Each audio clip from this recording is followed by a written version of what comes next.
Welcome to this week's episode of Beyond Sports. I'm your host, the Fitted Nuggets fan, and joining me today is my co-host, Bob. Hey. We are coming to you live from Mile High Sports Radio 98.1 FM. We have a jam-packed week for you here this week with our episode. We've got our new edition of NBA Now, switching things up from Nuggets Now, with the Nuggets no longer being in the postseason. Then we are going to be doing some Nuggets knowledge, trying to guess one of those historical Nuggets players, see if you'll be able to do the same. And then we'll be wrapping things up with just some of our, thoughts and predictions, hopefully, on what the Nuggets can do next year, realistically, with the money that they have. But for now, we're going to be talking about the current situation of the NBA. As we all know, the Mavs recently advanced to the NBA Finals, and they will be facing off against the Boston Celtics. It is going to be a pretty interesting matchup. I mean, Tatum and Brown, they've been fighting for a ring pretty much every year since they've gotten in the league. And Luka, obviously in the same situation, trying to solidify himself as a potential all-time great. So we've got quite the matchup here. So with us heading into this postseason, just the finals here, Bob, what are some of your thoughts on this matchup? Well, the matchup itself, I'm not too sure how it's going to go for the Mavs. I think the Celtics have a lot more defensively than the Wolves did for their specific team, because the Wolves were built to be a huge team like the Nuggets that are tall, pretty good shooters from from their point guard, small forward. KCP is a pretty good shooter, and then they have height to lock down Aaron Gordon and to put pressure on Jokic to really tire him out, and I think that's what they did well against him.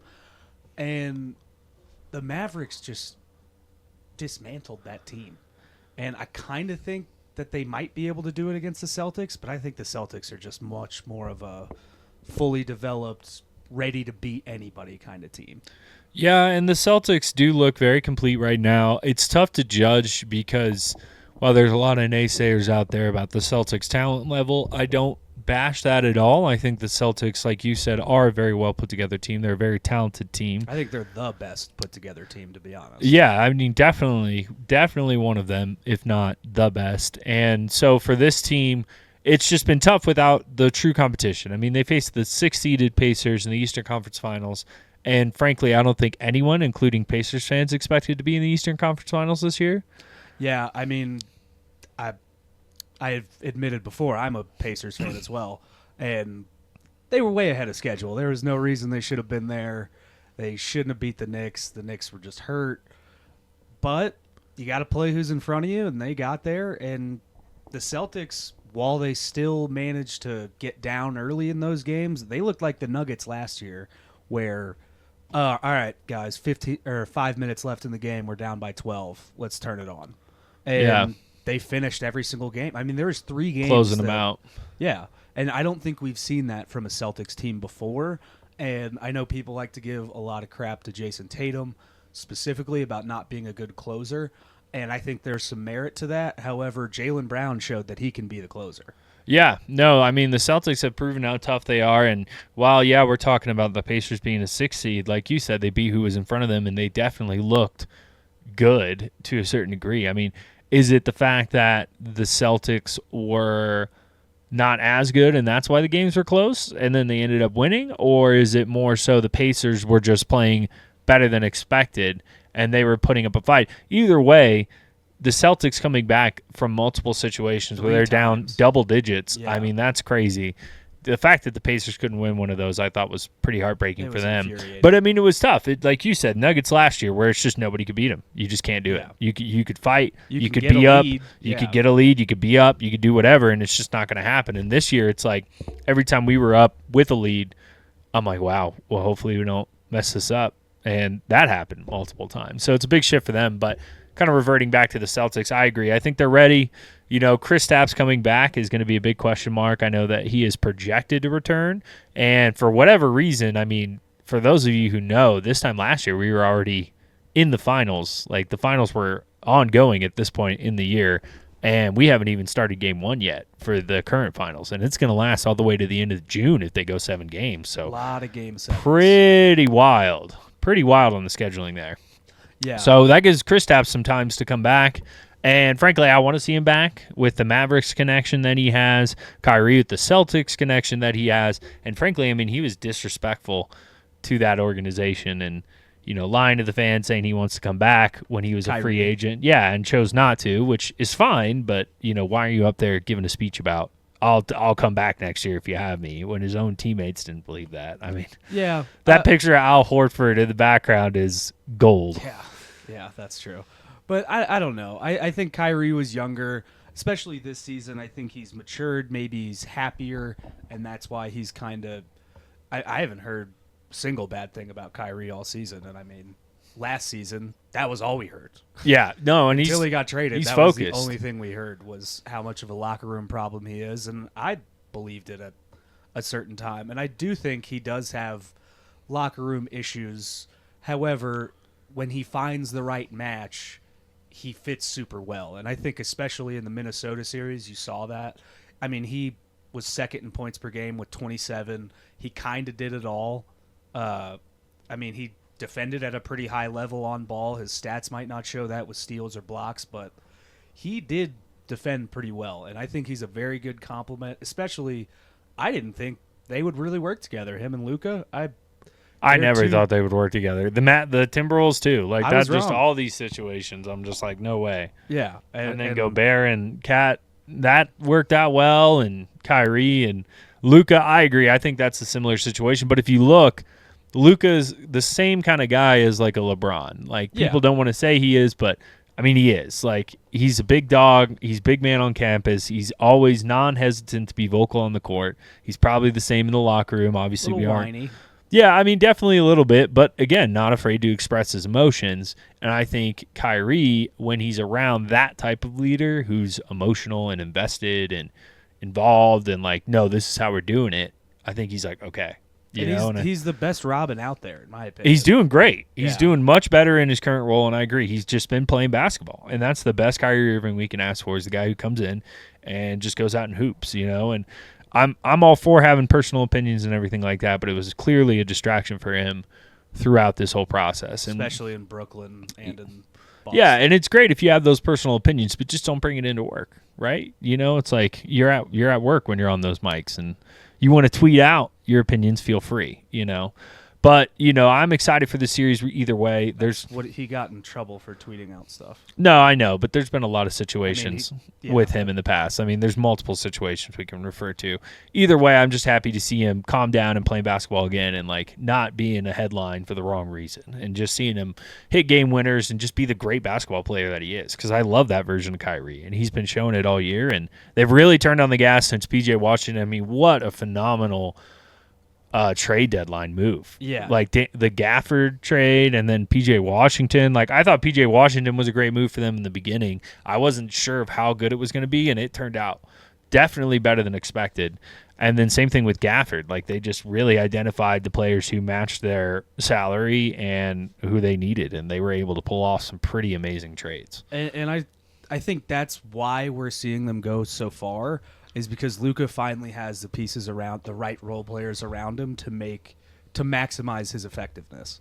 And like guys like Derek Jones Jr., Derek Lively, you said PJ Washington and Gafford. I mean, dang, and Derek Lively, wow. Like they've been Dwight stacking Powell it coming up off the bench, who hasn't really done anything. No, Dwight Powell's always just been a name everyone knew, but not like he was playing heavy minutes in the playoffs last couple seasons, and now he's not there because they got Lively and everybody else. Well, they got a good host of people. Their defense has really stepped up around, let's be honest, Luka's lack thereof. I know he's not bad. But he's stepped it up quite a bit for the playoffs. He has, but I'd still put him in that Jokic category. Historically, it gets the job done. It gets the job done, but obviously he's not a good defender.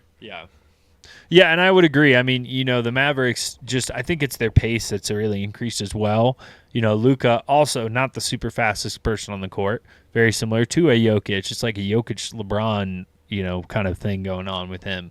And it's just good to see them run and gun, like Derek Jones Jr. run and gun offensive player. Like all these young guys, run and gun players. Like PJ's still very young. Like all these guys are athletic, young, Derek Lively, hungry. He's a rookie, isn't he? Rookie, yeah. So it's like you've got all these super young, fast guys to complement Luka's high basketball IQ, distributing, and then just killer offensive side of him. And I think that's one thing that Luka could end up surpassing Jokic with. As much as I hate to say that as a Nuggets fan, is he just has brutal offensive capabilities. And I love Jokic as well, but like that was part of the issue for us in the postseason this year. It was not necessarily Jokic's output, but he just can't. He's not going to score 70 points in a night. And Luka might do it every time he steps on the court. I mean, he's just an incredible ball player. So I just think that's a big driving force in this. And then you add as a compliment Kyrie Irving with his clutch shooting, which the Nuggets got a taste of earlier this season.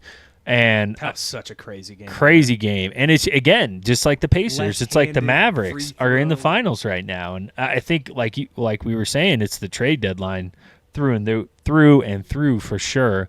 But just impressive either way. Great job for their organization. And poor Mark Cuban for pulling out the year that they're going to go back to the finals and hopefully he's still win head it. of basketball operations. And he still owns a major part of the team. So it's not all bad for him. But it is good to see Luka step up in the Wolves series because he hasn't really been playing that well, especially against the Thunder. He wasn't doing insanely well statistically wise. He was still obviously the leader of the team, but for him to come out and average 32.4, 9.6 rebounds and 8.2 assists over 5 and beat the Wolves, dismantle the Wolves in 5 games is crazy. Annihilate the Wolves. I did not think it was going to be like a 5-game beat down like that. I knew that the Mavs were going to give them problems, but I didn't think that they were going to be. I thought the Wolves personally were going to take this series. I was hoping for the Mavericks to win, but the Wolves, just after the way they played against us, it just appeared unbeatable. And now to see the switch up and the change is just unreal. Yeah. But let's get into the Celtics a little more because we've been focusing on the Mavs a lot.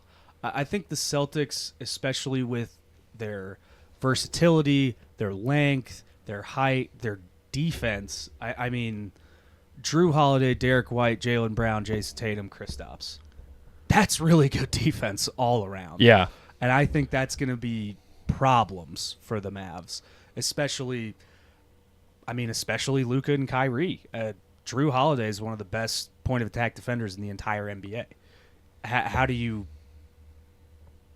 remedy that and stop him from making an impact and making your best player tired? You're going to have to get other guys involved. And Luke is the kind of guy that can score on anybody. I'm not saying that.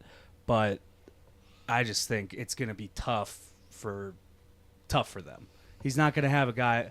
I guess he'll have Kristaps out there that he might be able to get switched on to him. But Kristaps is still a great defender. Yeah, I mean, he's an all right Big defender. guy. He's very tall, and he definitely adds a lot of And quick. rim protection with that. But for him and the Celtics, I think what they're going to get exploited in is just overall speed from their post game. And like we were just talking about the speed of the Mavericks post game, I think that will be a difference maker as well because Horford, I think, is starting at center right now, or who's their starting center? He was. Kristaps will start and Tatum, whenever he comes Tatum back. was playing the power forward. Correct. So, I mean, I guess that gives him good speed. I mean, Tatum's what, at 6'7"? Yeah, I mean, they were keeping up with the Pacers, and the Pacers are the fastest team. Yeah, Pacers are a fast team for sure. So, I mean, we'll see. It's going to be an interesting matchup. I definitely think, like you were saying earlier, the Celtics are well put together, and the Mavericks are a bit of a newer put together team. Yeah. So, it'll be interesting to see if matched with like a similar energy, how they're going to be able to respond to that. So let me ask you this. Who would you say is the X factor for both teams? I think Derek White for the Celtics always 100%. is an X factor for the Celtics. You know, if he shows up, he can average 20 points a game. I mean, he can. And that's something that's very difficult to do. And for the Mavericks, I think that's somewhat of where they get exploited is just their overall bench depth. I mean, when we're talking about coming off the bench, I don't know if Lively starts still. I know he was coming off the bench for a minute, but we've got a bunch of different guys on there, specifically Tim Hardaway Jr. I don't know if he can keep pace with Derek White when it comes to scoring. He didn't even play in the Wolves series. Oh, really? Yeah. Oh, I didn't know that. He's not going to be playing in the finals. So that's pretty wild too, because then the question begs is like, who's your off the bench guy for the Mavericks? Because the Celtics got it. I mean, the Celtics have Horford coming off the bench, who's been phenomenal. Hardaway did average 7.7 minutes. He's coming off the bench. He's score. not their sixth man though. Who's their sixth man right now? I'm really curious because they mixed it up a little bit since that trade. I believe it's either Gafford or Derek Jones, but I'm pretty sure Derek Jones. Jones starts. Yeah. I know that So because I thought that was guess an would be interesting Gafford start. or Lively. Probably Lively, I think, just because of that's how they've ran their offense all year. I don't know if they were starting him, and especially with PJ now. But either way, I mean, the Mavericks have just been playing unbelievable. Celtics have been playing very well as well. Like you said, they showed a lot of toughness. I think it's just so hard to judge because their main competition was just injured out. I mean, the Bucks got injured out. The Heat, I mean, they're always a tough team against the Celtics. They got injured. Jimmy Butler's out. Jimmy Butler was injured. The Knicks went down. Donovan Mitchell went down. Yeah. And they were already down a man, I think, right? Darius Garland, I think, wasn't playing already. Jared Allen. Yeah, and that's a huge defensive post player right there. Yeah, I mean, their run of beating the Heat without Jimmy, beating the Cavs without Donovan Mitchell or Jared Allen, and then beating the Pacers with Halliburton missing 2 of the games, and they didn't have Halliburton missing. They didn't have their Mathurin. sixth man. Yeah. I mean, that's a pretty big chunk of the offense and that's missing. A pretty easy walk to the finals. Yeah, and so the question is are they going to be ready for a team that's fully healthy and hungry and ready to go? I mean, this is all those guys' first trip, except for Kyrie on the Mavericks, Kind of going back to talk about X factors, I think it's going to be up to Jason Tatum.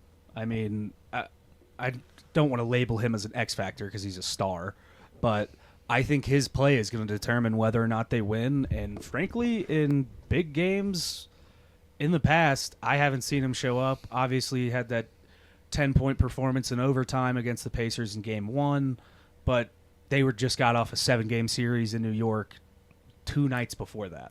They were exhausted. Half their players are, like I said, Halliburton was pretty much injured already at that point. Of course, he's going to outrun them when he's had a full week off. And I'm interested to see if he can close better than he has in the past, because if they try to do that stuff like they did against the Pacers where, all right, guys, 5 minutes left, let's turn it up, we're down 10. Luka and Kyrie aren't going to let them. Yeah. They are closers. And I think it's going to be up to Jason Tatum to really bring it home. Having said that, I do think the Celtics take the series in 6 games. I hope I'm wrong because I like the Mavericks. I think they're a great team. Love Luka. Think he's kind of whiny, but whatever. I still think the Celtics are just a better built team. This has been NBA Now with Beyond Sports. Follow us on all social medias at Beyond Sports 5280. Call in live to the show at 720-446-8463. We've got another edition of Nuggets Knowledge coming up after this break.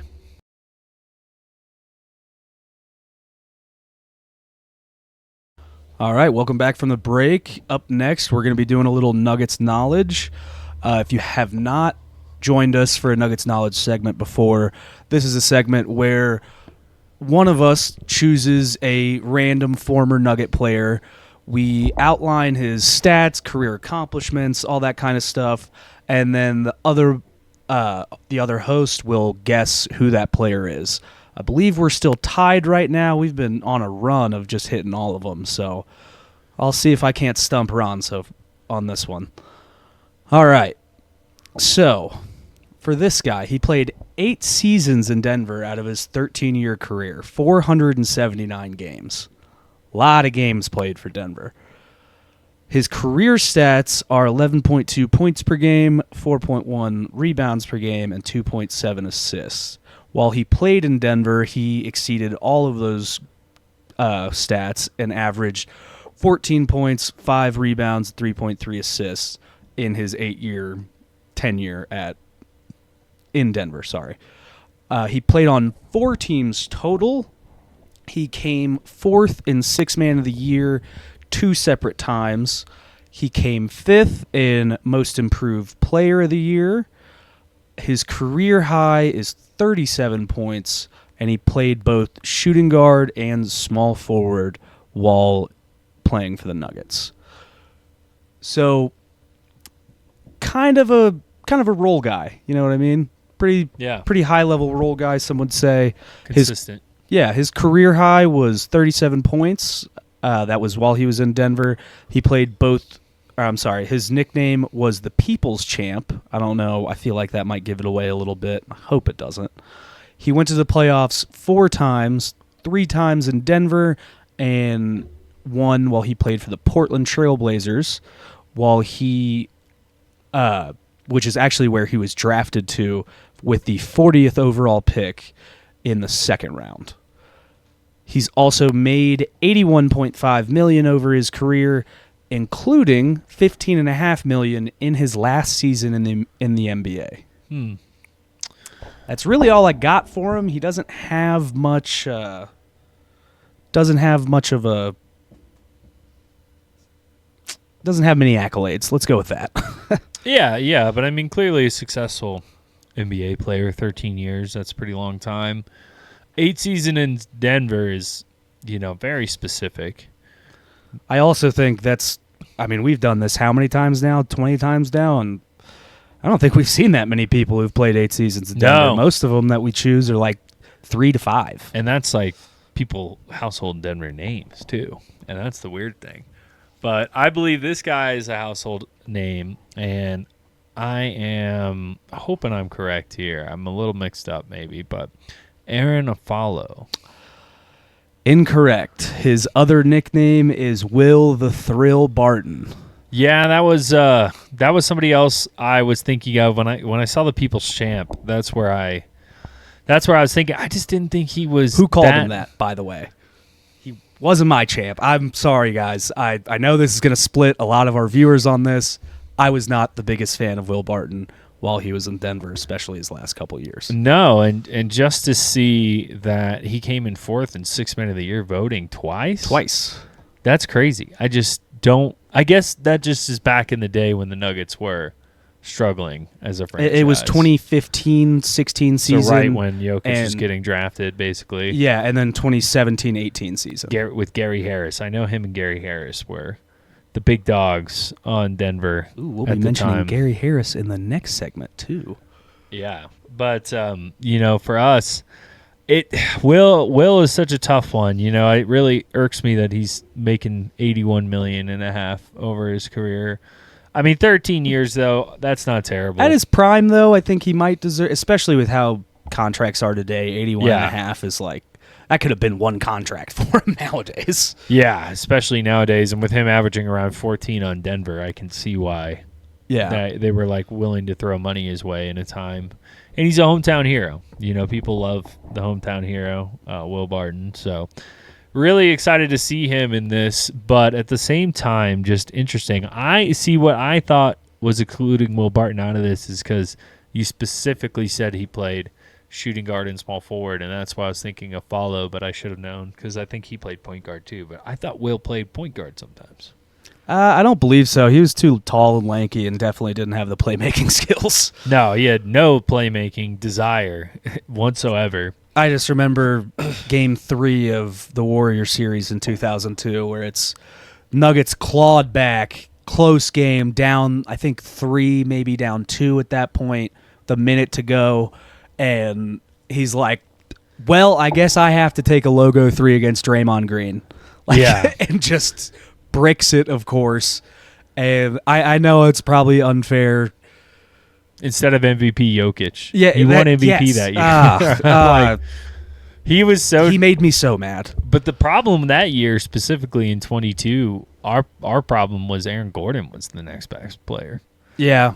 Will Barton, I mean, he stepped up and was playing great that season. Monte Morris, that was a fun guy from that season for sure. But, for Will Barton, I mean, Campazzo. Compazzo was fun. Compazzo was fun, but kind of fun. But if you tweeted any negative thing about him, there was an army of his followers that just replied to everything. I know people know what I'm talking about.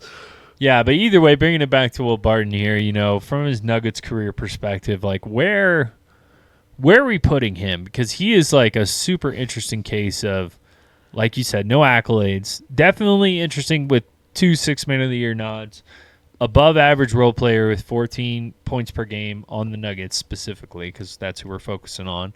Came in 5th and most improved one year. I mean, that's an accomplishment in itself. I don't really consider much else to be an accomplishment other than getting $81 million in his career. I mean, definitely an accomplishment. But, for Will, does he crack the top 100? I mean, I guess we always use Kenneth Faried as an example, and we just got to stop doing that. Yeah. But, where would you put him? I don't know. Top 150 maybe? Assuming there's roughly 500 total Nuggets players ever, maybe. That's probably an overestimation. I would put him probably in the top 100. I think I might even go higher than that. Maybe like a 90 to 95 range. Yeah, I mean, a lot of people love him. I mean, he's got a lot of love here. I know. I feel like we're gonna get a lot of hate if we rank him too low. And I mean, he scored, but it's like you see the stats and then you translate that to what's actually happening on the court. Yeah. It's like, he shot 40%. Like, and he definitely, and had 2 costly turnovers at the end of the game. And his decision making was always kind of. And I think that's from this type of career that he had where he's seen the success, and now that it's shifting to, okay, well, we're kind of going in a different direction. Well, he's like, well, no, I'm a superstar. Like, and it just never quite got to that level for him. And, for 8 seasons in Denver to average 14 points per game, I mean, that's impressive no matter what. I don't really care what you have to say about that. Oh, that's 100%. Definitely an accomplishment for him. But outside of that, outside of the scoring factor, it's just not much else going on for him, for me. Yeah, and he did play pretty good defense. He wasn't the best, especially in his later years, but he did play pretty good on-ball defense, especially all things considered. However, you're thinking 95 is what you said? I'd say 95. I'd be okay with 95. I mean, again, he's a super recognizable Nuggets player. We're talking about Nuggets history overall. I mean, there's not a single Nuggets fan who doesn't know who Will Barton is. 8 out of his 13 seasons. Yeah, 8 seasons in Denver. Again, major accomplishment with that alone, just because people just don't stick around in Denver that long. Again, it's like maxing out at 5 seasons. So to see him spend 8 total years in Denver is great. Yeah, 100%. So I'd put him at 95. Now, the super difficult question that we seem to be reaching now that we're diving deeper into this Nuggets knowledge list is, where is he going to sit on an all-time NBA? It is a tough one. And I think you got to start considering accolades versus people with not, right? So 2 6-Man of the Year nods for 4th, at least. Like, okay, top 4 in voting for that. It's still an accomplishment. 5th and most improved. Coming out with career stats of double-digit scoring, not a common thing. 4 rebounds, slightly above average for a shooting guard, I would say, especially in the era he was playing in. And then 13-year career, also kind of a standout. So to me, those things make him stand out. And, you could talk about the playoff experience. I don't think he really went to the playoffs enough to make that much of a factor. No. So I think it's purely the length of time he played and then just being able to keep up double-digit scoring for a 13-year career, I think is impressive. Yeah. So there's only been around 4,600, 4,650 players in the NBA. So would you put him in the top 50%? Because I kind of feel like we have to. Yeah, because, 13-year career, you have to. That's a long 13-year, pretty good role player for most of his career. Yeah. Obviously, once he stopped having Jokic help him out, he has since left the league. But yeah, he fell off pretty fast. Yeah. But I think I'd probably have to put him right at the 50% mark. I feel like that's like a 2,300 maybe. Yeah, I mean, Could for me, you that's go fair. higher? We probably could. I mean, obviously, when we're dealing with thousands of slots, there's tough. always a flexibility. It's a tough one. But I think, I think that Will Barton represents the perfect medium player. Like, he's not unreal. He's not the worst player on your team. Some people love him. Some people hate him. Very polarizing guy. He's right in the middle. He's right at the 50% mark. So I think that that's a pretty fair spot to put him at. It's 2,300 in my opinion. Yeah, I think that's pretty fair too. All right, so 2,300. All right, that was our Nuggets Knowledge segment with Beyond Sports. Be sure to follow us on at Beyond Sports 5280 on all social media platforms. Call into the show at 720-446-8463 and ask us a question that we might answer on air. All right, next up we got what potentially will the Nuggets do in free agency this year? I know everyone's talking about it, so be sure to come back after the break and hear our thoughts. Welcome back to Beyond Sports. All right, up next we have an edition of Nuggets free agency situations here. So for us, obviously concerned seeing the Nuggets get a second-round exit this season, especially after being up 3-2 to the Timberwolves, and there's just some glaring concerns on the Nuggets right now, and I think a lot of that is centered around their offense, specifically the tempo of their pace. If we look like a year-over-year comparison, the tempo really, really severely decreased, and I'm just not sure why. We didn't really lose a whole lot of speed, so hopefully just some offensive spark plugs that we can pick up here in this next season, and we've got a lot of decisions to make that are hopefully going to play a part, because with these new tax aprons, for those of you who aren't familiar with those, Bob, why don't you break down some of these tax apron information for us? Yeah. So first of all, I do want to start out with I hate that this got implemented right as Denver won a championship, because it makes it so much harder to keep a dynasty going. And, I mean, after you get to the second apron, you're left with very little leeway. You can pretty much only sign vet mins the whole time, but let's jump in. So the first apron, which we're well over, and I don't think there's a way to get under it, there pretty much isn't. Teams can acquire a player in a sign and trade if that player keeps them above the apron. Teams cannot sign a player waived during the regular season whose salary was over the $12.2 million mid-level exception, and salary matching in trades must be within 110% rather than 125% for teams not above the apron. So it just makes signing people and trading for people much harder. And that's probably the apron they're going to be in this free agency, because let's be honest, unfortunately, as much as I love KCP, I think he probably looks for more money, which is well-deserved. I mean, he deserves to get a bag. Bruce Brown did it. No one was mad at him. Let's not be mad at KCP. But unfortunately, that's going to be a big, big hole to fill. Yeah, I definitely think it is a hole to fill.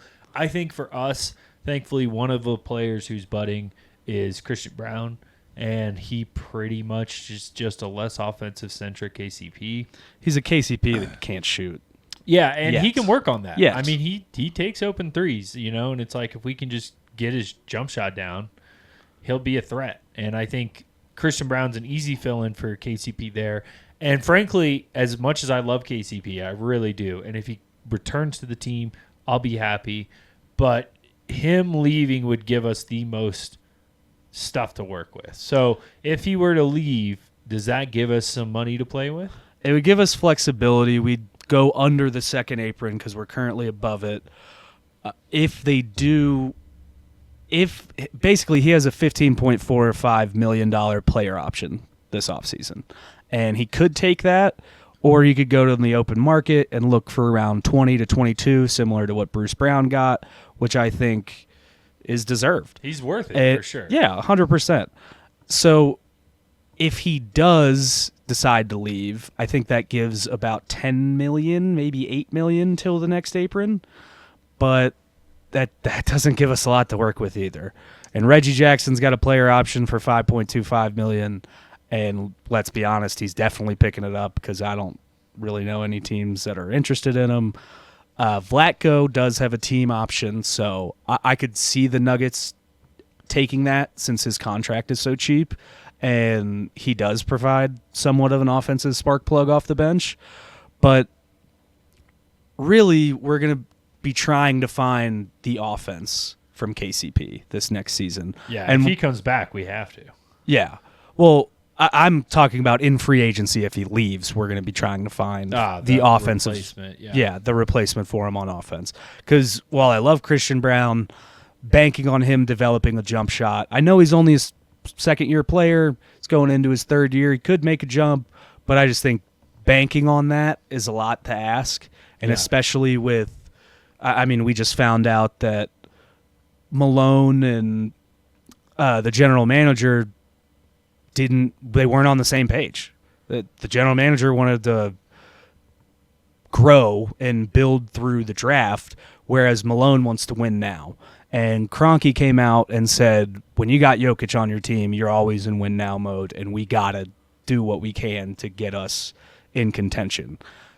So I think we're going to see Calvin Booth make some changes, and I think we're going to be going more all in.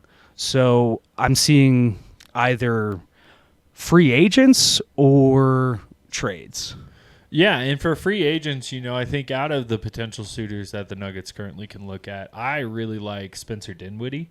I think that this is somebody who is not too far removed from high-level play, and I think he has been the product of his current situations, if that makes sense. We have seen him decline because the systems that he's been moved to do not favor his play style, and I think that his play style and what the Nuggets need, especially coming off the bench, would be perfect. He's just like a Bruce Brown type, somebody who could get you 15 points per game coming off the bench and also distribute the ball at the same time. And he's an oversized point guard. So there's a lot of bonus points for looking at Spencer Dinwiddie. So he's personally my current favorite out of the free agent options. I like him.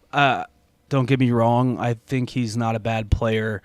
I think him in the Lakers system was terrible. But that's what kind of worries me is the Nuggets were able to exploit him to the point of I don't even know if he played all the games. I know he played a couple minutes in a lot of games, but he got pulled pretty quickly after it was clear that he couldn't defend. And I think that's what worries me about him specifically. But I think what Booth needs to focus on the most is finding a backup center to give Jokic some potential rest because he needs it. Yeah, I mean, this weird system that we've been doing this whole season where the starters somehow played the bench is just weird. I mean, it just isn't working out for them, and it was evident this whole season, like having Gordon play backup 5. It's like, how does that make sense? Yeah. Like, he needs the rest too. And why even have DeAndre Jordan? I love DeAndre, and I think he's a great locker room guy. He's a great locker room guy, and I don't want to get rid of him for that fact, but don't have him on the roster and expect him to play as a backup center then. Solve that problem. And Zeke Naji, I think they're really banking on him stepping up this year. I don't know what they were doing. I don't either. Contract. I mean, they've had him long enough to know whether or not he's going to show up when it comes to game time. And, Bob and I were talking about this off air.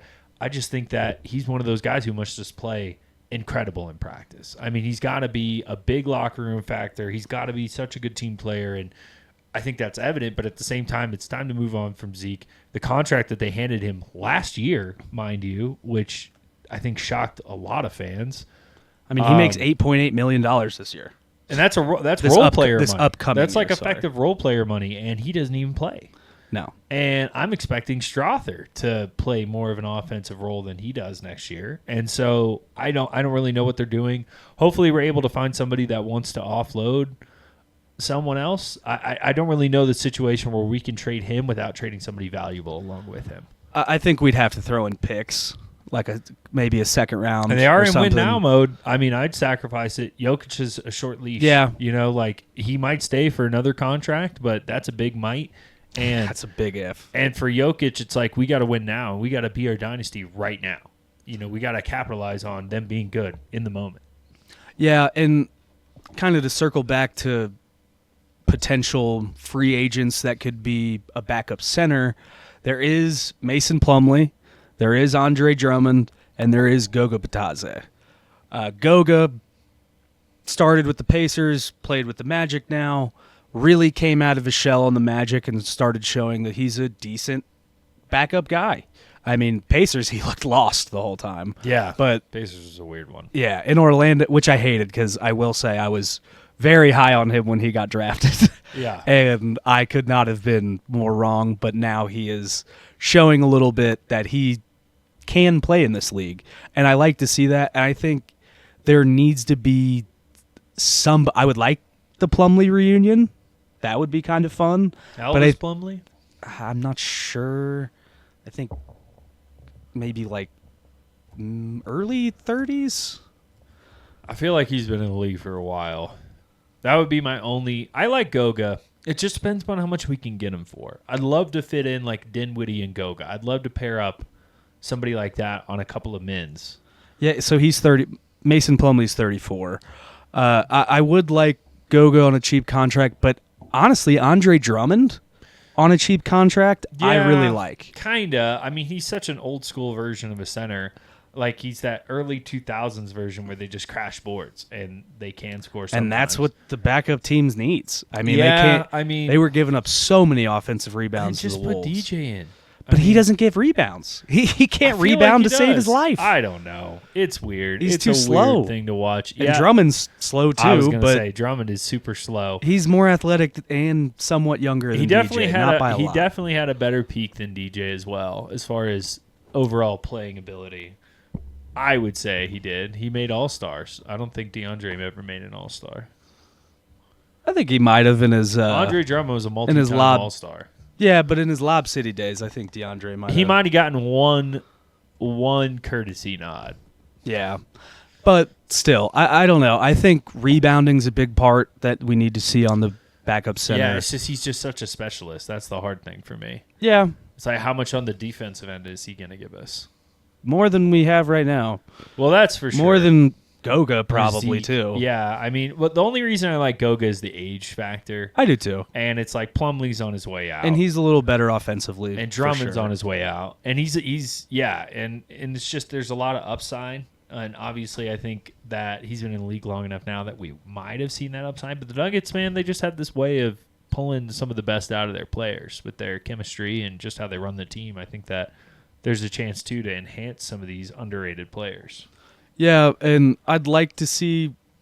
I think the big problem with Goga is being so young is the fact that he is so young, and I think it's going to be hard to get him to sign a small contract. And I don't really know what we can even offer him, especially if KCP accepts his player option. I don't know what we can even. I don't even know if we can sign. I don't think we can because we can only use vet mins. Yeah, I mean, if KCP signs, the whole goal is going to be get rid of Zeke. Yeah, I mean, that's got to be the sitch for them, and possibly package that with Reggie and some picks. Like try and unload your weaknesses and replace them with something. I mean, the Mavericks, just to kind of go back to them, they did such a good job in that trade deadline. I'd love to find somebody like Gafford who can just show up and play well below what they're getting paid. And obviously that's always tough to find, a diamond in the rough. But, I mean, that's what the Nuggets are praying for. And they thought they had that in Zeke and Reggie last year, and they did not. And it's just been tough. And it really sucks, too, because at the beginning of the year, I felt like Reggie was going to be something for the Nuggets. Just showing up really good. The first, 20 games, he was averaging 12 a game, really fitting in that Bruce Brown role to a certain degree, and even adding a little bit of ball distribution. But then we just kind of saw that same thing we saw with Will Barton, where it's just he'd had the blinders on, and then he'd just be doing some very, very non-good basketball IQ plays. I mean, it was just crazy. Yeah, and so let's talk about some potential trade targets, because we kind of talked about this earlier off air. I think Alex Caruso is a great trade target to replace KCP if he walks. He shot 40.3% from three last season, high-level defender. He was either on first or second team all defense, and he's phenomenal. He's young. I think he fits the – well, actually, no, he's not. He's 30. I didn't realize that. But I think he fits the team pretty well and can take over that KCP role. Maybe not be as effective, but at least on the offensive end, but on the defensive end, and you were talking about pace, I think he helps all of those. Yeah, and I'd like to see Alex Caruso, but for me, it's more about figuring out the bench unit, and it's just how pitiful the bench unit was. I'm not worried about the lack of offense coming from KCP if we switch him out with Christian Brown, because the Nuggets starting five is talented enough on the offensive side, and Christian Brown will still provide some spark plug on the offense. For me, it's just somebody who's going to fit with the bench. Like, that's our because the bench just straight up could not score. I mean, they just could not score a basket, and you need somebody who can come in there and get 10 points and then get the other guys rolling too. And I think if we can find someone like that is going to be the key to next season. And I know in the free agents you mentioned Hayward, but like, who's a good trade target right now? I mean, if we're going to identify a potential backup center, a potential, I don't know, potential shooting guard, point guard. I think a point guard is a glaring thing off the bench, and a center off the bench as well. And even if we were trying to fill KCP, I mean, what are your thoughts there? Because for me, I would have, if I was Malone, even last season, I might have kind of switched up KCP and Christian Brown from time to time to see how KCP could do off the bench with the offense. This has been Nuggets free agent situation. Follow us on social media at Beyond Sports 5280. Call in, text the show with a question that we might air on the actual show at 720-446-8463. We've got another episode of Beyond Sports coming up next week, Monday at 6 p.m. here at 98.1 FM, Mile High Sports Radio.